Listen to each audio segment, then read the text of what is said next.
Hey, Rob from Entrepreneur here. Day 2 of the European Forum that is being held here in Turku. Today's discussion was centered around innovation, business competitiveness, and also growth. How can Europe react to that? What's the role of Finland into the whole innovation bubble that is currently going on? Is it necessary to change some policies in order to drive or discourage innovation from startups and from scale-ups? All that questions, we want some answers. Come with us and see what the expert says about that. The day opened with a welcome from Minna Arve, CEO of Business Turku, with a key guest, pääministeri Petteri Orpo. Both revisited Finland's 30 years in the EU, framing what's worked and what must change next, and made it clear that Finland wants peace for Ukraine. The main takeaway is that today and tomorrow is about innovation, competitiveness, growth and peace. Then came the day's provocation. Hosuk Lee-Makiyama from ECIPE asked how Europe competes at the end of the Western order and how the EU survives Trump, Xi, Putin and AI. AI is one of the key areas where we're going to have a major breakthrough on terms of impact on business. I mean, it goes without saying, if you have a technology that can boost up to 30% of your productivity, it means that a company that adopts the technology has 30% more resources given the same amount of money as a company that doesn't.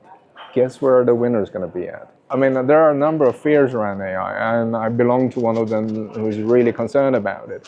But it's one thing to ask people who have read the Terminator 2 script and who are computer scientists and say what it's going to lead to. And you can also ask economists and say, okay, we must have had similar productivity boosts in the past. We invented the PC. We invented the semiconductor. We invested in highways and railways. And we invented electricity. None of them has led to mass unemployment. Then a panel pressed the big question. Does policy drive or discourage business growth?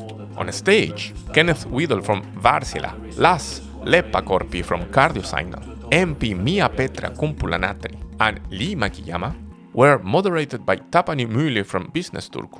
The conversation was about AI, not whether to use it, but how to regulate it, because there are two camps. One led by the EU, which is already writing rules to protect citizens' digital and social rights, and the other across the US, much of Asia and Latin America, which argues that it's too soon for hard limits. The evidence isn't settled, and innovation should keep moving while the data matures. I am in the opinion that there should be a framework where people can trust AI tools on the market.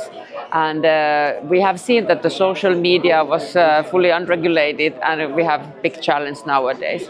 And also we see that the medicines are like the products that are regulated before they come to market. So that is the idea. We do not want to regulate technology. We want to regulate the market-used products so that AI doesn't cause challenges but solves problems. So there are great amount of AI that can be used without this regulation burdening, but then when it's on the risk, on the health, posing a risk for society or individual, then it should get some framework on it.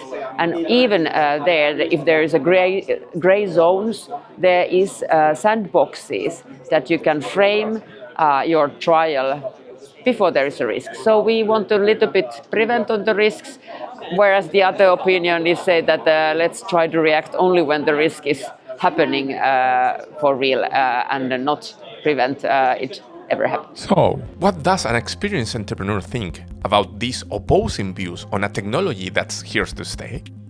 Yeah, the regulation in health is good because it's about patient safety.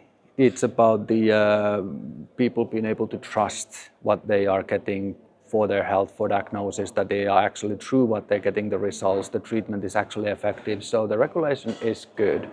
The problem is the over-regulation when it comes from the patient safety and performance. It's going to become more like a protectionist way of protecting your market. Like I would prefer more like always trying to shorten it, to get true that the actual working solutions get to the market, can benefit to the patients, can benefit the people and their health, and also trying to figure out this harmonization, not just within the EU, but also with the US and Asian countries, that if it's safe here, most of the cases people are not that different in US or in Asia. If it's safe here, it's proven that more harmonization, more like a common standards, that when you get through in US, it would be easier to get to the Europe or Asia. If you get through the regulation in Europe, it would be easier to get into the US or Asian market. Like more of this harmonization, and in general always trying to be